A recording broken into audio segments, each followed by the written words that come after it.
For Carlton. When it originally came to light, the Prime Minister had given a $500 million taxpayer-funded grant to a group that had paid his family $500,000. He blamed it all on a bureaucrat over in the employment department, saying his office had nothing to do with it. Well, until last week, when it came to light that Craig Kielburger wrote a message to the Prime Minister's senior advisor. Hello, Ben, thank you for your kindness in helping to shape our latest program with the government. Will the Prime Minister agree to let his top advisor come to the Ethics Committee and explain what role he played in shaping this program that gave money back to a group that had paid off the Trudeau family? The Honourable Minister. Well, Mr. Speaker, we believe that committees do very important work in this Parliament, and we've also always worked very closely with all committees. Our ministers have appeared at committees, have answered all the questions. We provided the documents that have been requested, thousands and thousands of pages, Mr. Speaker. But my colleague also knows that committees are masters of their own work. They make their own decision, and we will always respect that. The Honourable Member for Carlton. So anxious to see committees do their work that the Prime Minister actually shut down committees, and indeed all of Parliament, for almost 2 months to stop them from answering those questions. He then began another 2-month filibuster to block questions, and today, when we came forward asking for Mr. Chen to come and testify in a motion, Liberal members showed up and began filibustering all over again. Mr. Speaker, if this government has nothing to hide, why don't they let us open up the investigation and find the truth? Honourable Minister. Monsieur le Président, mon collègue. Mr. Speaker, the government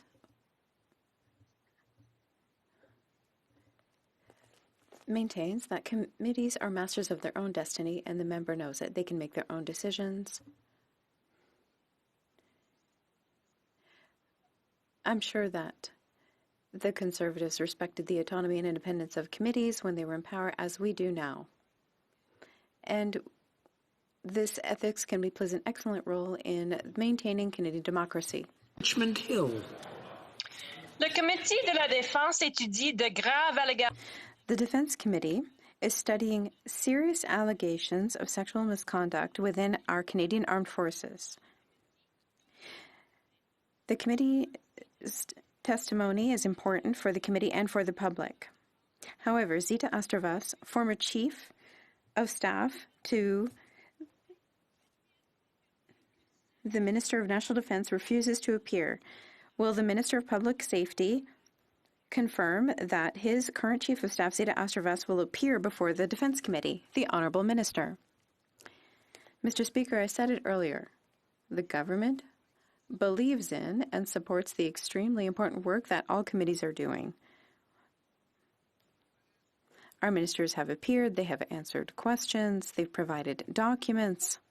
We've provided millions of documents, and we do it professionally, and we are pleased to do so. Committees are masters of their own destiny. They take their own decisions, and I hope that they keep this in mind. Ridges, Richmond Hill. Aurora Oak Ridges, Richmond Hill. Well, Mr. Speaker, understanding who knew what and when regarding sexual misconduct allegations against the former Chief of the Defence Staff is critical to achieving a Canadian Armed Forces where women can serve equally and without fear. As a public servant, Zita Astravas is in service to Canadians. As the former Chief of Staff to the Defence Minister, her testimony is required for the Defence Committee to do its work. Will the Public Safety Minister confirm when his Chief of Staff, Zita Astravas, will testify at committee? Honourable Minister. Well, Mr. Speaker, I said it before. We believe that committee do very, very important work in this Parliament, and we always work closely with the committees. We keep working closely with the committees. Our minister are going there all the time. They're appearing. They're answering the questions, very important questions that have to be asked, and we answer those questions. And when documents are asked, we provide them. And I mean, it's in thousands of pages, Mr. Speaker. We do what has to be done. But my colleague knows very well that committees are masters of their own work. She has to respect that, and I hope she will. The honourable member for Selkirk Interlake Eastman. And the minister says that, Mr. Speaker, as the Liberals filibuster at the Defence Committee to call Zita Astravis.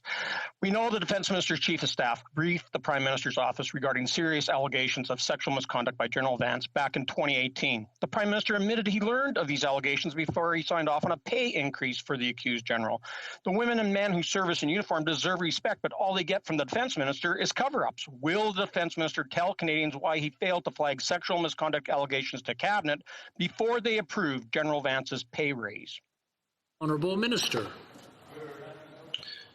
Mr. Speaker, as I stated, I do not determine the pay increases. That is done independently based on the advice and recommendations of the public service. And Mr. Speaker, when it comes to the testimony, the Chief of Staff of former Prime Minister Harper stated political staff ministers clearly aren't investigative entities in our system of government, Mr. Speaker. But also, he also raised the question regarding the leader of the opposition and what he knew about the rumors of that time of the former Chief of Defence Staff. Thank you. The honourable member for Selkirk Interlake Eastman. And we know from that testimony today, Mr. Speaker, that unlike the Defence Minister who pushed away and refused to take evidence and do anything with it and participate in a cover-up, our government took that evidence and fully investigated it. Now, Mr. Speaker, the Defence Minister and the Prime Minister knew about allegations of sexual misconduct against Canada's top generals back in 2018 and refused to investigate. Now we learned that General Vance was given a significant pay raise right after the evidence was brought to the minister. This Liberal government's feminist credentials are a joke. Will the Defence Minister explain to the brave women and men in the Canadian Forces why he failed to step in and stop that pay increase? The Honourable Minister. Mr. Speaker, as I stated before, when allegations were brought forward, they were immediately taken to the Privy Councils for action to be taken, Mr. Speaker. But we also have questions ourselves right now, what was known in 2015 by the member himself, Mr. Speaker, because he was Parliamentary Secretary, the Minister of National Defence, and also to the opposition leader that based on the testimony that the former Chief of Staff, Prime Minister Harper, had raised. What did they know? Mr. Speaker, at the end of the day, what we're going to be focused on is making sure that we prevent these type of misconduct, but more importantly, hold people to account as well. Thank you. L'honorable député de Jonquière. The honourable member for Jonquière. Thank you, Mr. Speaker. Contrary to what members of the Conservative Party believe, climate change exists. However, what's almost as disappointing as this denial is the Liberal bill that's supposed to stop climate change. The government sets no greenhouse gas reduction targets for 2030 or any intermediate goals for 2025, and is subject to no independent accountability. In short, the federal government will continue to be able to do nothing for at least 10 years. Will the Liberals tighten up this bill? Or do they also have doubts about the climate emergency? The Honourable Minister. Mr. Speaker, I'm pleased to be able to say that for once I agree with my colleague for the Bloc Québécois regarding that climate change exists, and what the Conservatives did over the weekend is extremely worrisome. Such a major party refuses to recognize the importance of climate change. That is deeply worrying, because before being able to find a solution, one must recognize that a problem exists, and the Conservatives refused to recognize climate change. And with my colleague of the Bloc Québécois, I agree that we should condemn what they did. The Honourable Member for Jonquière. It is indeed concerning that the Conservatives aren't recognizing climate change, but you know what else is worrying? Investing $12 billion in the Trans Mountain Pipeline and granting licenses for 100 exploratory wells during the pandemic and offering billions to fossil fuels. And on the other hand, with the Conservatives that don't believe in climate change, and yet over here we have the Liberals who are doing nothing to fight climate change. What's the difference between the two? Can somebody tell me? The Honourable Minister. Merci, Monsieur le Président. Thank you, Mr. Speaker. Climate change threatens our health, our lifestyle, our planet. That's why our government is going to set up climate measures as of now. We will keep the promise we made to Canadians to present a plan to achieve this goal. create thousands of jobs, and ensure that we surpass our objectives for 2030 and set up the basis for carbon neutrality by 2050. The Honourable Member for Manicouagan. Mr. Speaker, for once, I agree with the member for Gaspésie-les-Îles-de-la-Madeleine. Even a minister in this government admits that it's the fault of their own government if fishing season in the islands is being endangered. Ottawa is imperiling the entire region's economy by closing the port's capacity by 37%. The federal government is responsible for the state of the port. It is its job to maintain it. Ottawa has to shoulder its responsibilities. In the short term, is the government going to promise to compensate fishers and businesses for losses caused by the negligence of the Liberal government? The Honourable Minister.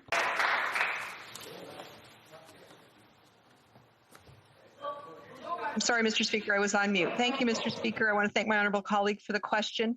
Mr. Speaker, we will continue to work with our stakeholders, with transport, with our fishers to make sure that we're doing everything possible to mitigate any challenges that we're seeing with the port.